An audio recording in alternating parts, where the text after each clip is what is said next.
Hey everybody, how's it going? I'm Ryan. Welcome back to Fin Reaper Outdoors. Tonight I am kind of getting around to doing something I've been wanting to do for a while, or needing to do for a while I should say, and that's replace a couple hooks on a few of my spoons.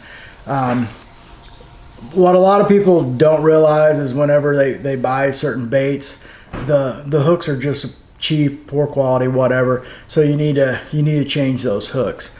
Put a little better hook on them. And I'll show you kind of some of the hooks that I use here in a minute.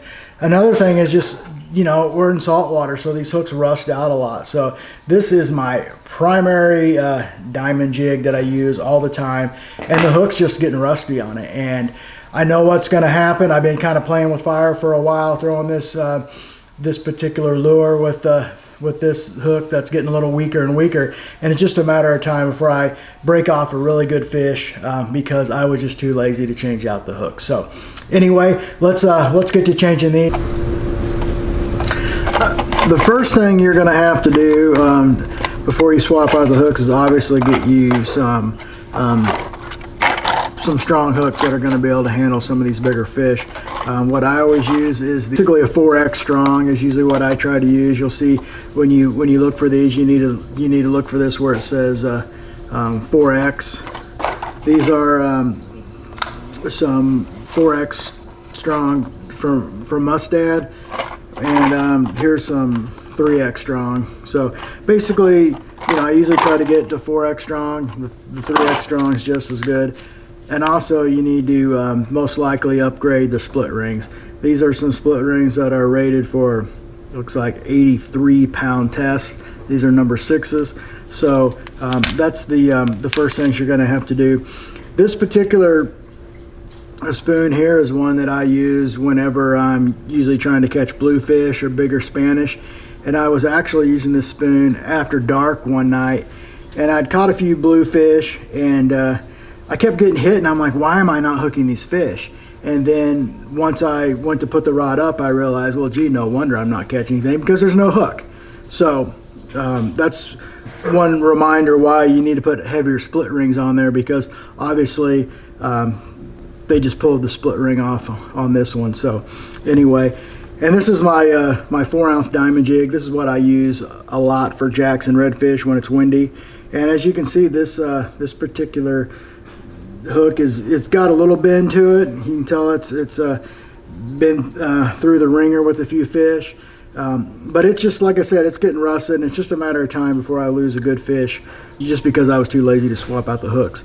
So as far as what hooks I'm going to use, I am going to use this I believe these are 2/0 for this smaller spoon. I say smaller, this is probably a 2-ounce spoon. And as far as for this 4-ounce spoon, it has a 2/0 hook on it right now, but I wish I had a 4/0, but I don't. So I'm going to go ahead and use this gigantic, I believe this is a 6.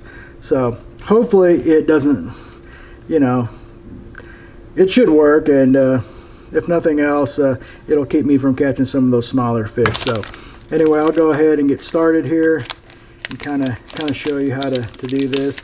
The most important piece of equipment is a pair of split ring pliers.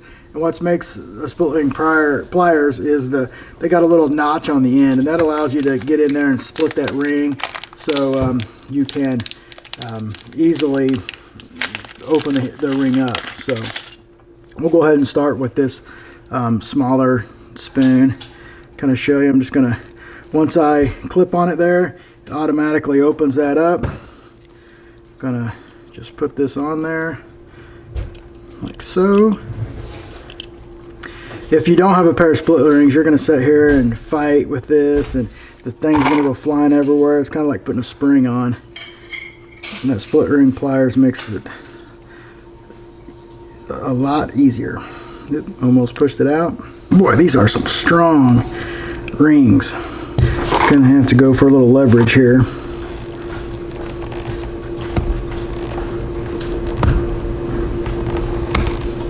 Here we go.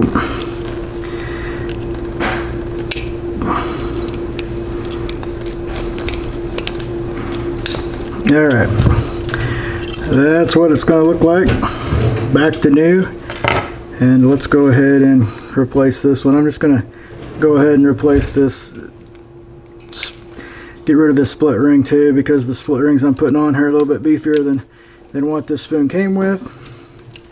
And especially if you're buying a lot of this, I wouldn't say a lot of the gear, you buy it like your bait and tackle store, it's going to be a little bit heavier duty. But if you're buying some of the stuff at some of the big box stores, most likely you're really going to have to switch some of this stuff out, because you know they're all about less expensive items, and less expensive means less quality. So that is one way they're going to cut corners and make it a little cheaper, is by using a little bit cheaper hooks and whatnot.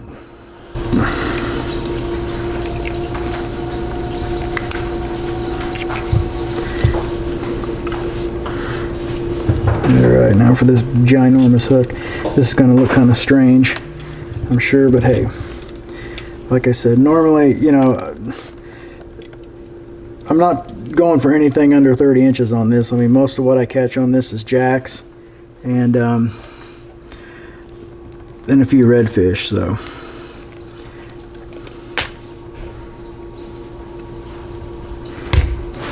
the easiest way is just to put that down there and kind of push it down, and that'll help spread that. That keeps you from hooking yourself.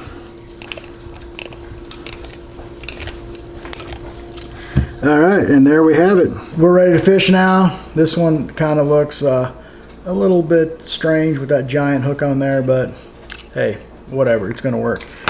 This one here, hopefully, you know, next time I'm fishing with it, I'm not wondering why I didn't catch anything, because it actually has hooks now. Guarantee it's going to work 100% better with hooks than it did without hooks. So that's just a real quick way to, you know, that probably took me 2 minutes to switch those out.